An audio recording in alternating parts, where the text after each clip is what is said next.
러시아가 발트해를 관통해 독일까지 연결되는 가스관인 노르트스트림을 통한 가스 공급을 재개하겠다는 소식이 전해졌습니다. 그에 따라 스티브 소스닉 수석 투자 전략가는 로이터 통신의 유럽 투자자들에게 있어 에너지 위기는 가장 큰 우려 사안이라며 안정적인 에너지원이 되살아난다는 것은 의미 있는 소식이라는데요. 그런데 이는 한국이 던져주는 이익에 눈이 먼 러시아 정부가 한국 정부의 약점을 잡혔고 이를 빨리 캐치한 한국이 결단을 내려 벌어진 일이라고 합니다.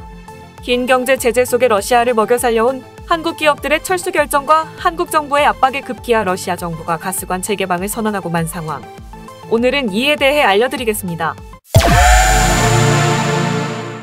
엄청난 규모를 자랑하는 러시아 가스관이 가동되고 있습니다. 수많은 가스탱크와 밸브가 모여 가스 공급이 진행되는 곳은 바로 러시아 시베리아 지역에 위치한 가즈프롬 가스 정제소입니다. 이 소식을 전한 현지 언론 타스통신의 보도에 따르면 러시아가 지난 몇 달간 중단했던 유럽행 가스 공급이 다시 진행되고 있다고 하는데요. 러시아는 이 같은 결정을 내림과 동시에 자국에서 생산되던 전자제품의 주 생산 공장을 한국에서 다시 자국 공장으로 옮기는 정책을 시도하고 있죠.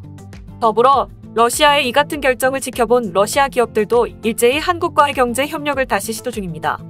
이 같은 러시아의 행동은 기존의 유럽 기업들을 잃은 러시아 정부가 위기를 견뎌내지 못하고 결국 파산 선언을 하기 직전에 겨우 목숨을 붙들게 된 것으로 보는 시선이 지배적입니다. 지금까지 러시아는 아시아에서 한국에 의존해 엄청난 돈을 벌어왔는데요. 특히 러시아에 진출한 한국 기업 중에서 삼성전자는 러시아 최고의 전자기업들을 제치고 러시아 스마트폰 기업 순위 1위를 차지해 그 규모가 무려 러시아 전체 스마트폰 생산량의 40%에 달하죠. 결국 지금까지 러시아 경제를 뒤에서 지탱해온 한국 기업들이 철수를 진행한다면 러시아는 국가 전자산업의 2분의 1이 말 그대로 증발하는 셈입니다. 이 같은 사실을 인지하지 못하고 자만심에 빠진 러시아가 전쟁을 일으키자 러시아에게 돈을 빌려준 국가와 기업 모두가 일제히 철수와 제재를 선언.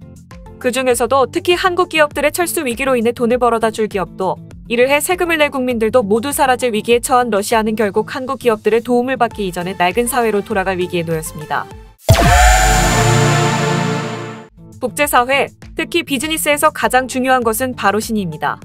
러시아 정부는 바로 이 신의를 저버리고 한국 기업들을 토사구팽함은 물론 전쟁까지 일으키며 국제사회에서 그 신용을 완전히 잃어버리게 되었는데요. 그에 따라 러시아는 구제금융과 같은 조치에서 완전히 배제되어 다시는 재개할 수 없게 될 위기에 놓일 처지였습니다.